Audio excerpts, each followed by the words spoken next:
নমস্কার বন্ধুরা, টিকিচে আমাদের সকলকে স্বাগত। আজকে আমি বানাবো পটল পোস্ত। তার জন্য পটলগুলো এইভাবে টুকরো করে কেটে নিয়েছি। টুকরো করে আলু কেটে নিয়েছি। এখানে পোস্ত, জিরে, কাঁচা লঙ্কা, গোলমরিচ ভিজিয়ে রেখেছি। এর সঙ্গে আদা দেবো, দিয়ে একটা পেস্ট বানিয়ে নেব। কড়াতে সর্ষের তেল দিয়েছি, তেলটা গরম হয়ে গেছে। তেলের মধ্যে অল্প একটু আমি লবণ দিয়ে দেবো, সামান্য হলুদ গুঁড়ো দিয়ে দেবো, যাতে পটলটা দেওয়ার পরে না ছিটকায়। এবার আমি পটলগুলো দিয়ে দেবো, দিয়ে খুব ভালো করে ভেজে তুলে নেব। দেখুন পটলগুলো ভাজা হয়ে গেছে, হালকা লালচে রং ধরে গেছে। এবার আমি তুলে নেব।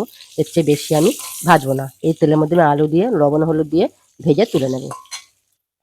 আলুগুলো আমার ভাজা হয়ে গেছে, এবার আমি তুলে নেব। ওই তেলের মধ্যে দেবো কালো জিরে, একটা শুকনো লঙ্কা, এবার দেবো অল্প একটু হলুদ গুঁড়ো,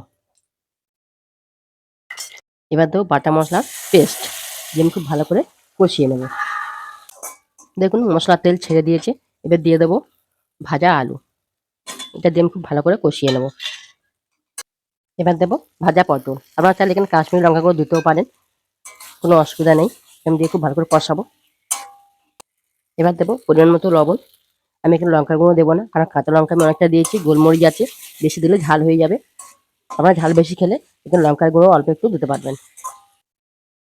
এবার মিক্সি ধুয়ে জলটা আমি দিয়ে দেবো, জলটা দেবো পরিমাণ মতো। আমার আর জল লাগবে না। এবার আমি এটা ঢেকে দেবো। এবার দেবো অল্প একটু চিনি। চিনি যদি আপনারা পছন্দ না করেন তাহলে দেবেন না। আমি ২ মিনিট পরে নামিয়ে নেব, নিয়ে দেখাবো। দেখুন ২ মিনিট হয়ে গেছে, এটা আমি নামিয়ে নেব। এইভাবে এতটা ঝোল না রাখলে ঠান্ডা হয়ে গেলে একদম বসে শুকনো হয়ে যাবে। এবার আমি গ্যাসটা বন্ধ করে দেবো।